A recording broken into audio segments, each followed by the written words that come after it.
Chapitre 39. Lorsque Jérusalem fut prise, la 9e année de Sédécias, roi de Juda, le 10e mois, Nebuchadnezzar, roi de Babylone, vint avec toute son armée devant Jérusalem et en fit le siège.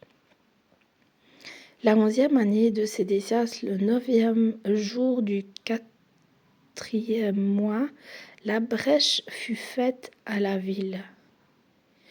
Tous les chefs du roi de Babylone s'avancèrent et occupèrent la porte du milieu.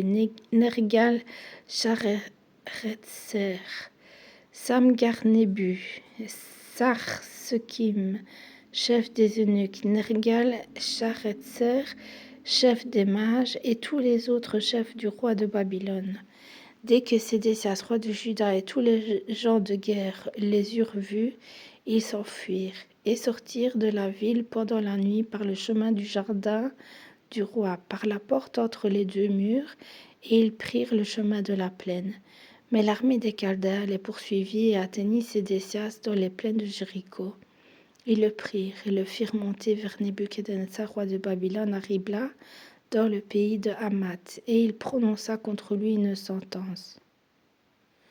Le roi de Babylone fit égorger à Ribla les fils de Sédécias en sa présence.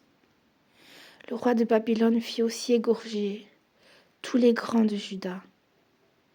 Puis il fit crever les yeux de Sédécias et le fit lier avec des chaînes d'airain pour l'emmener à Babylone.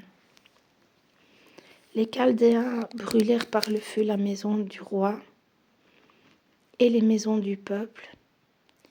Ils démolirent les murailles de Jérusalem. Nebuzaradan, chef de garde, emmena captifs à Babylone ceux du peuple qui étaient demeurés dans la ville, ceux qui s'étaient rendus à lui et le reste du peuple. Mais Nebuzaradan, chef des gardes, laissa dans le pays de Juda quelques-uns des plus pauvres du peuple, ceux qui n'avaient rien. Et il leur donna alors des vignes et des champs. Nebuchadnezzar, roi de Babylone, avait donné cet ordre au sujet de Jérémie par Nebuzaradan, chef des gardes. Prends-le et veille sur lui, et ne lui fais aucun mal, mais agis à son égard comme il te dira. Nebuzaradan, chef des gardes, Nebuchadnezzar, chef des eunuques, Nergal, Sharezer, chef des mages, et tous les chefs des rois de Babylone envoyèrent chercher Jérémie dans la cour de la prison, et ils le remirent à Guédalia, fils d'Achikam, fils de Shaphan, pour qu'il fût conduit dans sa maison.